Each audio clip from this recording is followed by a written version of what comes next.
전적 시사 인터뷰 더불어민주당 원내 수석 부대표 박성준 의원 만나보겠습니다. 의원님 안녕하세요. 네, 안녕하세요. 네. 정치 현안 바로 여쭤보겠습니다. 민주당에서 명태균 특검법 추진하기로 했습니다. 검찰에서 수사 중인 사안인데 추진하는 배경 뭔가요? 일단 뭐 명태균과 관련된 수사의 진척이 전혀 보이지 않는다라는 게 가장 큰 문제이고요. 지금 윤석열에 대한 어떤 탄핵 심판 과정에서도 그렇고 윤석열과 관련된 수사 진행 과정에서 그런 얘기가 계속 나오고 있지 않아요? 이 내란과 관련해서 비상계엄과 관련해서 가장 결정적 요인 중에 하나가 명태균과 관련된 게이트의 문제였다라고 하는 부분이 있기 때문에 이것은 명태균에서 시작된 명태균으로 끝을 봐야 되는 그런 가장 결정적인 문제이기 때문에 명태균 특검법을 통해서 수사의 어떤 진상 규명을 통해서 진실을 밝히는 것이 가장 중요하지 않나 그렇게 생각하고 있고요. 그것을 준비하고 있는 단계다 이렇게 볼 수 있습니다. 관련해서 명태균 씨 접견도 뭐 계획하고 있나요? 저는 뭐 만나고 있지는 않고요. 지금 명태균 씨를 좀 만난 분들이 몇 분 있더라고요. 네. 보니까 얘기 들어보니까 자기가 이제 검찰 수사 과정에서도 그렇고 특검의 필요성에 대한 부분을 더욱더 명태균 씨가 얘기하고 있다는 얘기를 들었습니다. 네. 추진 일정은 좀 어떻게 돼요? 지금 저희가 2월 안에는 이제 발의를 해야 되는 거니까요. 네. 발의를 하고 2월 안에는 통과시키려고 지금 하고 있습니다. 네. 부대표님, 이게 국회에서 통과되더라도 최상목 권한대행이 거부권을 행사하면 실질적으로 좀 어려운 거 아닌가요? 그거를 떠나서요. 네. 명태균이 특검법이 필요하다는 부분을 말씀을 드렸는데 더 이제 추가적으로 말씀드리면 지난 대선 과정에서도 그렇고 지난 지방선거 뭐 총선 이런 과정들에 있어서의 특히 이제 보궐선거도 마찬가지고요. 네. 명태균 씨가 직접 개입함으로 인해서 윤석열이 여론 조작에 대한 부분이라든가 그 다음에 이제 비선 개입, 선거 개입, 공천 개입, 그 다음에 이제 이런 국정농단에 대한 부분이 세트로 다 있다는 문제 아니겠습니까? 그러면 공당에 선거 절차도 과정에 있어서의 어떤 불법성에 대한 부분을 밝히는 것이 매우 중요한 것이죠. 그것이 지금 검찰 수사 특히 창원지검에서 황금폰까지 다 지금 압수가 된 상태에서 밝혀진 상황인데 어떤 것이 나오고 있습니까? 오히려 명태균 씨 입을 통해서 황금폰을 없애라고 검찰에서 얘기했다는 거 아니겠어요? 그러면 검찰이 이 수사를 진행할 수 없다라고 하는 것을 스스로 천명한 것이다. 이렇게 볼 때는 특검의 정당성이 훨씬 더 높아졌고 특히 지금 여론 조작에 대한 부분이 네. 얽혀 있는 부분이기 때문에 이 선거에 관련해서 어떤 부분에 있어서 분명히 밝힐 부분이 있다 이런 말씀을 드리는 겁니다. 네. 그리고 그 뭐 통과 여부 이런 얘기하고 거부권 얘기 많이 하는데 뭐 최상목 권한대행이 이것을 거부권을 할 명분이 뭐가 있을까요? 그것도 여야 합의를 얘기하는 겁니까? 명태균과 관련된 이런 수많은 문제가 있는데 검찰 수사가 진행이 안 됐다고 하면 특검의 정당성과 당위성이 있고 국회에서 통과시켰다라고 하는 부분에 대해서 최상목 권한대행이 어떤 근거로 거부권을 행사할 수가 있죠?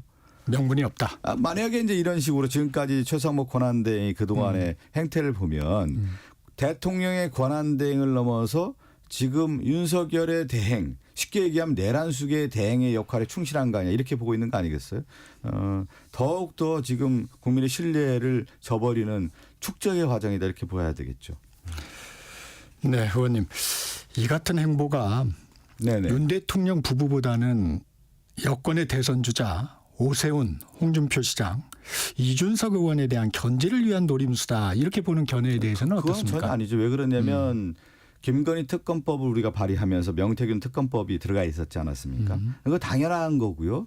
김건희와 관련된 여러 의혹들이 있었는데 잘 아시겠지만 검찰이 김건희 관련된 수사를 진행했습니까? 진행하지 않았지 않습니까? 검찰의 신뢰가 그만큼 이제 깨졌다고 볼 수가 있기 때문에 특검법을 발의했던 거고요.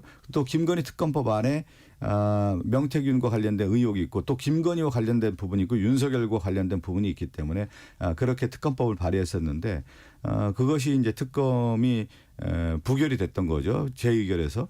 이번에 그럼 당연히 명태균과 관련된 부분에 대해서는 다시 한번 저희들이 진실규명, 진상규명을 위해서는 반드시 필요하다는 거죠. 누구를 뭐 상징하고 할 필요는 없는 거죠. 이것은 윤석열과 관련된 앞서 얘기한 것처럼 명태균에 의해서 누구보다도 윤석열의 압박이 컸다. 그것이 내란과 관련된 부분이 연결됐을 가능성이 크다라고 하는 것이 지금 진행 과정에서 나오고 있지 않습니까? 그럼 더욱더 밝혀야 되는 거고요. 또 지난 11월 4일 날 검찰의 수사 보고서가 대통령 윤석열에게 보고된 이후에 그것이 이제 내란으로 이어졌다라고 하는 의혹이 매우 짙기 때문에 그럼 검찰도 당연히 수사 보고서가 어떤 내용이 있었는지를 밝히는 것이 당연한 거 아니겠어요? 그렇지만 그렇게 안 하고 있기 때문에 특검법의 정당성과 당위성은 훨씬 더 커졌다 이렇게 봐야 되겠죠. 여권 대선 주자를 노린 건 아니다. 여권 대선 주자가 얽혀 있다고 하면 그들이 오히려 당당하게 나와야 되는 거 아니에요? 홍준표 시장이 됐든 오세훈 시장이 됐든 나 그런 거와 관련 없다. 나는 오히려 대선 과정에서 이 수사를 정정당당하게 받겠다. 그러면서 선언하는 게 오히려 대권 주자로서 맞는 거 아니겠습니까? 오히려 그것을 부인하거나 무슨 그것을 노렸다라거나 국민의힘에서 만약 그런 식으로 논평을 하거나 그러면 오히려 이상한 거 아니겠어요? 일단 그런 입장들은 좀 네. 나오고 있어요. 예, 홍준표 예. 대구시장은 명태균과 민주당이 짜고 발악한다. 뭐 이런 입장을 좀 내놨고 오세훈 서울시장 측은 검찰의 신속한 수사를 촉구했고 이준석 개혁신당 의원은 저희 프로그램에 나와서 명태균 씨와 돈 한 푼 주고받은 것 없고 여론조사를 의뢰한 적도 없다. 이렇게 얘기했는데 어떻게 보십니까? 그렇게 얘기하시면 되는 거고 홍준표 시장 홍준표 시장답지 않네요. 홍준표 시장이 오히려 돌파형 아니겠어요? 돌직구형이면 명태균 수사 받겠다. 오히려 특검 통해서 이 수사를 받는 것이 나의 어떤 관련성이 없다라고 하는 것을 확실히 밝힐 수 있다. 그렇게 하겠다 이렇게 얘기하는 것이 홍준표 시장답지 왜 홍준표 시장이 피합니까? 오세훈 시장은 수사받겠다고 한 거 아니겠어요? 그럼 신속히 해라. 신속히 하고 특검을 발의하고 거기에 대해서 찬성을 하면 되는 거 아니겠어요? 이준석 의원도 마찬가지 아니겠습니까? 저는 이거에 대해서 뭘 부인할 수 있겠습니까? 명태균이라고 하는 것이 변수입니까 지금? 상수 아니에요 상수. 지금 명태균과 관련된 내용이 지금 실체가 있지 않습니까? 이것을 밝히는 것이 당연한 거 아니겠어요? 네, 윤석열 대통령 탄핵 심판 얘기도 여쭤보겠습니다. 핵심 증인들 발언 중에 좀 주목하신 내용이 있으십니까? 증인들을 떠나서 윤석열이 네. 저는 그런 얘기를 했거든요. 아마 이 탄핵 심판이 거짓말을 확인하는 자리가 되고 윤석열에 대한 실체가 드러나는 자리가 될 것이다. 이렇게 했는데 지금 윤석열의 그 관련된 탄핵 심판 과정에서 나오는 얘기들을 보면 거짓말의 거짓말이고 그동안의 거짓말이 얼마나 그 사람 자체가 상징성이었는지가 드러나는 거고요. 또 하나는 한 나라의 대통령이 이 정도밖에 안 되는 거였는가를 국민들이 다시 한번 눈으로 확인하는 자리였다 이렇게 보고 있습니다. 의원님 일부 핵심 증인들은 네네. 진술이 좀 엇갈리고 있어요. 이진우 전 수방사령관이라든가 김현태 707 특임단장 네. 이런 분들은 초기에 했던 진술하고 좀 달라지고 있는데 이 부분은 좀 어떻게 보십니까? 저는 이렇게 봐야 되는 거 아니에요? 이 12월 3일로 돌아가 보면 전 세계 온 국민이 다 바라봤던 그 당시에 내란이 분명한 거고 비상계엄을 통해서 영구집권을 모색했다라고 하는 것이 전 세계에 다 드러났는데 심판 과정에서 자신들의 어떤 방어권이라고 할까요? 변호를 위해서 진실을 왜곡하거나 바꾸는 수는 있겠죠. 그렇지만 이 전 세계가 바라보고 온 국민이 바라봤던 이 내란과 관련돼서 그것을 어떻게 부인할 수 있겠습니까? 예. 김용현 전 장관 변호인이 이진우 전 수방사령관 또 여인영 전 여인영 방첩사령관 만나러 만났다는 다녔다면서요? 얘기들이 예. 있는데 이 부분은 좀 어떻게 보세요? 그것은 옳지 못한 것이죠. 그런 사례가 있었는지는 저는 모르겠는데. 확인은 하신 건 아니고. 아니 왜 그러냐면 이제 김용현 전 장관은 이 내란의 수계와 관련된 가장 중요한 핵심 당사자 아니겠어요? 그것을 변호했던 변호인들이 그 김용현의 수하라고 할 수 있는 그것도 핵심 수방사령관인 이진우 그리고 방첩사령관이라고 하는 여인영을 만나서 그 얘기를 서로 했다라고 하는 것 자체가 이미 왜곡될 가능성이 크다는 거 그것을 스스로 저희 자신들이 얘기하는 거 아닌가 싶은데 그것은 있을 수 없는 일이겠죠. 윤석열 대통령 측은 6차 변론이죠. 그때 네네. 이제 박범계 의원하고 저기 누군가요? 그 김병주 의원이요? 아니. 박범계 의원하고 저기 김현태 전 707 특임단장 그리고 네네. 저기 특전사령관 네. 곽종근 네. 전 특전사령관하고 같이 있는 사진을 공개하면서 회유 의혹을 제기했어요. 그 부분은 좀 어떻게 보십니까? 그 회유 의혹이라고 하는 것 자체가 이제 그렇게 이제 프레임을 씌우려고 이 탄핵 심판을 전체적으로 프레임 전환을 시도하는 건데 그들이 처음에 나와서 이 내란과 관련된 부분을 증언하지 않았습니까? 증언하는 자리였지 않았습니까? 그런 것들은 사실은 이진우 수방사령관이 초기의 입장과 지금의 입장을 좀 달리하는 것 자체가 그것은 자신의 내란과 관련된 혐의를 좀 벗어나기 위한 그러한 하나의 어떤 차원에서 지금 얘기가 나오고 있다. 진술을 번복하고 있다. 이렇게 보는 것이죠. 네. 네, 내일 제가 처음에 얘기한 것처럼 12월 3일 날 우리가 봤던 그 내란과 군대의 어떤 투입 과정 이런 전체적인 과정들을 다 지켜보면 그리고 그 과정에서 윤석열이 얼만큼 헛된 거짓말을 하고 있느냐 그 내란 수계의 정체성이 그대로 드러나고 있는 거 아니겠습니까? 무엇을 어떻게 벗어날 수 있겠습니까? 그 프레임을 전환하고 시도하려고 하는 것 자체가 국민들의 민심을 저버리는 것이죠. 내일 7차 변론이 있어요. 예. 이상민 전 행안부 장관 증인으로 나오는데 국회 내란 혐의 국정조사 특위에서는 증언을 거부했어요. 내일은 얘기할 것으로 보입니까? 이상민 전 행안부 장관은 이 내란과 관련된 관여성이 그대로 드러나고 있지 않아요? 국회 단전 단수를 지시했다라고 하는 것이 소방방재청장의 입을 통해서 드러났고 그 가운데 내란국조특위에서 이상민 전 행안부 장관이 증언을 거부하고 있는 것 자체가 스스로 내가 이 내란과 관련해서 주범이라고 하는 것을 밝히고 있지 않습니까? 그런데 탄핵 심판 과정에서 이상민 장관은 얘기할 가능성이 크다고 봐야 되겠죠. 내일은 증언을 할 것이다. 네, 어느 정도는 증언하겠죠. 그분이 판사 출신 아닌가요? 법조인 출신이기 때문에 전반적인 것들은 지금 내란 세력들이 이 내란과 관련된 프레임을 전환하기 위한 일종의 과정들이 좀 있기 때문에 이상민 전 장관도 거기에 참여할 것으로 좀 예상하고 있습니다. 김용빈 중앙선관위 사무총장도 나오는데 부정선거 주장, 의혹 이런 부분이 쟁점이 되겠죠? 그거는 말도 안 되는 거 아니겠어요? 이 김용빈 선관위 사무총장은 윤석열 대통령과 대학 동기고 서울법대고 아주 친분이 가까운 분 아니겠습니까? 그런데 그분이 그동안에 이 부정선거 관련된 부분이라고 하는 것은 있을 수 없는 일이라고 하는 것을 명확히 설명하고 있잖아요. 그리고 우리나라의 선거 시스템이라고 하는 것이 얼마나 투명하고 공정합니까? 그 부분에 대해서 아니 윤석열 대통령이 어떻게 그렇게 하면 당선이 됐어요? 말도 안 되는 거 아니겠어요? 그리고 2022년 네. 지방선거에서 6월에 국민의힘이 다 승리하지 않았습니까? 그리고 그 이전에 이미 여론조사 과정에서 드러났던 것들이 실제 큰 차이가 없지 않았습니까? 그것을 봤을 때 저는 어떻게 이런 생각을 갖고 국정을 운영했는지 참 의문이 들고 이런 지도자가 어떻게 대통령이 됐는지 한탄스러울 뿐입니다.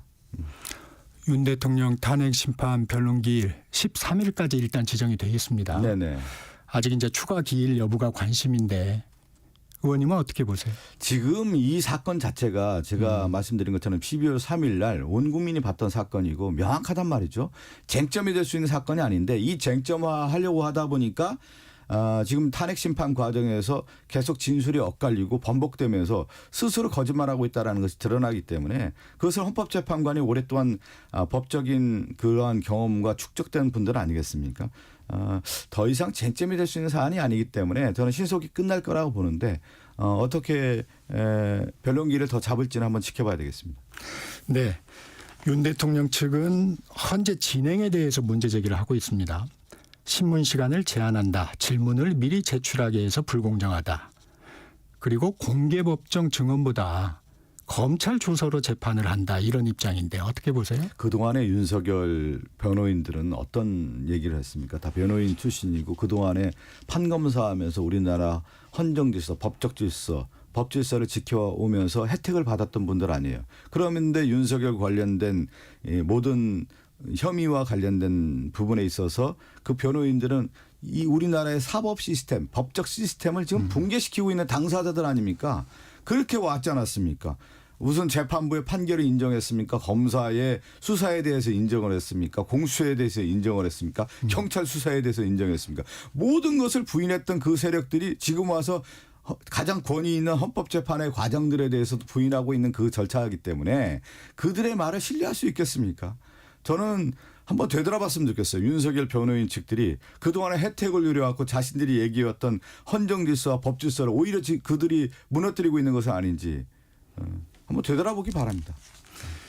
이런 가운데 여당 의원들 윤 대통령에 대한 구치소면에 네네. 줄을 잇고 있습니다. 오늘도 뭐 김기현 전 대표, 추경호 전 원내대표 방문한다는데 어떤 효과를 노리는 걸까요? 저는 국민의힘이 머지않아 간판을 내릴 거라 봅니다. 지금 국민의힘이 국민의 지지를 받지 않고 그 국민의힘을 둘러싼 극우 세력의 포위가 됐어요. 지금 보면 그 포위가 된 대변인으로서의 역할을 하는 의원들의 지금 행동이 이어지기 때문에 국민의힘이 지금 극우의 힘으로 좀 달려가고 있기 때문에 머지않아 저는 국민의힘이 간판을 내릴 수밖에 없다. 그리고 국민의 큰 심판대에 오를 수밖에 없기 때문에 이러한 국민의힘 의원들이 지난 탄핵 과정에서도 그렇고 탄핵을 부인하고 있고요. 또 대통령 그 보호하려고 그 한남동 찾아가는 모습이라든가 이런 것들 그리고 전광훈 목사와 함께하는 그런 전선을 구축하는 모습들이 과연 이 시대에 요구하는 정치인의 모습일까? 저는 그렇지 않다고 보고요. 지금 이렇게 봐야 되는 거죠. 헌정질서를 무너뜨렸고 국회를 인정하지 않았던 대통령에 대해서 국회의원으로서 엄단하고 징벌해야 된다라고 하는 것을 분명한 입장을 내놔야 되는 건데 그렇지 않은 모습이 오히려 국민들에게는 민심을 이반하는 그런 형태로 이어지고 있다고 봅니다. 정당으로서 어떻게 유지할 수 있겠습니까? 세게 말씀하시는군요. 네, 저는 간판 내린다고 봅니다. 네. 주말 탄핵 찬반 집회 보셨을 겁니다. 보수의 탄핵 반대 집회가 세를 불려가고 있어요. 어떻게 보십니까? 이것은 이제 보수라고 하는 일반적 보수라고 할 수는 없는 것 같고요. 지금 앞서 얘기한 것처럼 극우의 세력들에 의한 집회가 이어지고 있다라고 볼 수가 있어요. 그러니까 우리가 보수주의라고 했을 경우에는 가장 중요한 헌정질서, 법질서를 유지하는 가운데 국민의 생명과 재산을 보호하는 겁니다. 그것이 보수주의의 기본적 가치 아니겠어요? 그래서 보수주의는 국가의 보존에 가장 초점을 맞춰요. 국가의 보존에 초점을 맞추기 때문에 그 사회의 점진적 변화라든가 점진적 개혁을 수용하는 거예요. 그렇게 하기 위해서는 고도의 신중함이 필요하다고 하는 것이 보수주의의 기본적 가치라고 할 수가 있는 건데 윤석열의 행태는 뭡니까? 헌정질서를 파괴뜨리고 국민의 생명과 재산을 위협했던 당사자예요. 보수주의의 기본적 가치를 벗어난 겁니다. 이것은 뭐가 있냐면 지금 전체적인 극우 세력의 어떤 준동에 의해서 그 선동가들이 지금 나와서 연설하는 걸 보면 보수주의의 가치가 아니라 극우의 가치죠. 이 극우의 가치라는 것은 나치즘이라든가 실질적으로 파시즘에 가까운 논리들을 펴고 있는 것이죠. 하나의 어떤 이데올로기를 강화시키고 동원체제를 강화시키고 실질적으로 자신들의 어떤 권한을 강화시키기 위한 어떤 전략적 선택에 의한 이러한 것들이 움직이는 거기 때문에 저는 지금 보수주의 세력이라고 얘기를 하지만 저는 극우에 의한 선동에 의한 움직임이다 이렇게 보고 있습니다. 극우 선동이다. 네. 네, 민주당 상황 좀 알아보겠습니다. 집권 플랜본부 가동이 되고 있고요. 당 싱크탱크에서는 온라인 정책 소통 플랫폼 네네. 출범했습니다. 이제 조기 대선 모드로 가는 건가요? 지금 이거는 아니 이제 탄핵이라고 하는 부분이 지금 제가 말씀드린 것처럼 12월 3일 윤석열 대통령이 내란을 저질렀던 부분이 탄핵 심판으로 이어지는 거기 때문에 저는 그것은 당연히 탄핵으로 인용된다고 저는 보고 있고요. 그것은 조기 대선이라고 하는 측면이 얘기하는 게 조기 대선이 아니라 당연히 탄핵 심판이 이루어지는 가운데서의 대선이 이루어질 수밖에 없는 상수다라고 좀 보는 거고 그럼 국가의 100년 대계를 위해서는 무엇을 할 것이냐. 저는 국민의힘 당사자들도 이미 저는 준비가 들어갔다고 보고 있고요. 그렇게 지금 얘기가 들리고 있고 그러면 우리나라가 앞으로 이러한 내란과 관련된 부분이라든가 그리고 대한민국을 위해서 지금 경제가 엄청 어렵거든요. 그리고 대외 신인도도 엄청 떨어져 있는 상태이기 때문에 그러면 이것들을 준비하는 과정들은 필요한 거고 근데 지금 뭐 앵커가서 얘기했지만 집권 플랜본부 이런 것들은 이미 탄핵 심판 이전에 탄핵 이전에 그렇죠. 민주당이 장기적으로 우리가 무엇을 할 것이냐에 대한 것들을 준비하는 절차적 과정에서 있었던 거기 때문에 저는 뭐 그러한 차원에서 대선과 연관지어서 살펴볼 필요는 없는 건데 다만 이미 이것은 이제 탄핵 열차가 출발했고 탄핵 심판이 이제 머지않아 이루어지는 거고 그렇게 되다 보면 대선은 필수 불가결한 거다 이렇게 보고 있습니다. 그동안 대선에 대해서는 좀 말을 조심해 왔지 않습니까? 이제는 좀 이미 본격화? 이제 시작됐다고 봐야 되는 거 아니겠습니까? 이거는 이제 지금 탄핵 심판 과정들을 지금 지켜봤고 이것은 뚜렷한 윤석열이 내란에 관련된 부분이 지금 드러난 상태이기 때문에 저는 그것이 탄핵 결정으로 이어진다고 하는 것은 머지않아 지금 이루어진다라는 것이 지금 언론인들도 다 그렇게 보고 있고 정치권도 다 보고 있고 헌법학자도 다 보고 있는 것을 왜 부인하겠습니까? 조기 대선이라고 하는 용어가 자체보다는 이미 상수로서 대선은 이루어질 수 있는 가능성이 크다 이렇게 보는 것이죠. 이재명 대표가 강조하는 실용주의, 네네네. 당 강령에 있는 기본사회 구상과는 좀 어울리지 않는데 어떻습니까? 저는 이 실용주의라고 하는 것이 지금 이 나라가 어떤 상태냐라고 하는 현실 진단에서 봐야 될 것 같아요. 이 나라가 지금 윤석열의 이념과 이데올로기화된 한국사를 이끌어가면서 국회에 있는 야당 다수당을 인정하지 않은 상태였고 그러면서 무슨 반국가 세력, 반전체주의 세력, 아니 반공산주의 세력 이런 세력들이라고 하는 부분을 내세우면서 실제 윤석열의 이념적 지향성이 국가 경제를 무너뜨리고 그것이 내란으로 이어졌고 그렇다 보면 저는 이제 실용주의라고 하는 것이 국민에게 다가가는 정책을 통해서 이 경제 어려움을 성장 모멘텀으로 바꿀 수 있는 가장 중요한 계기가 될 것이다. 이렇게 보는 겁니다.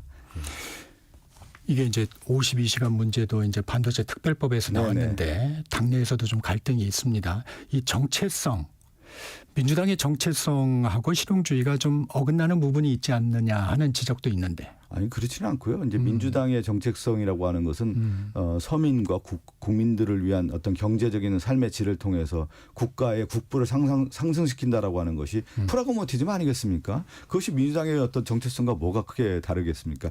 특히 지금의 우리나라 현실을 볼 때 대외적인 경제 문제, 대내적인 그 지금 침체의 문제를 극복하고 경제의 성장을 위해서는 실질적으로 지금 실용주의 정책이 매우 필요한 시점이다라고 보는 것이죠. 한 20초 정도 남았는데 네네네. 짧게. 비명계와의 통합 어떻게 가능할까요? 아니 저는 이제 정당이라고 하는 것은 다양한 목소리가 있는 거 아니겠습니까? 그것을 통해서 수용해주고 앞서 얘기한 이재명 대표의 실용주의 정책이라는 것도 비명계의 목소리도 수용하면서 보다 큰 성장을 위해서 우리가 큰 파이를 키우는 그런 정책으로 나가는 것이 지금의 민주당의 하나의 어떤 숙제다 이렇게 보고 있습니다. 네. 네, 오늘은 여기까지 듣겠습니다. 네네. 지금까지 더불어민주당 박성준 원내수석 부대표였습니다. 고맙습니다. 네, 감사합니다. 전격 식사 1부 마칩니다. 잠시 전하는 말씀 듣고 2부로 돌아오겠습니다.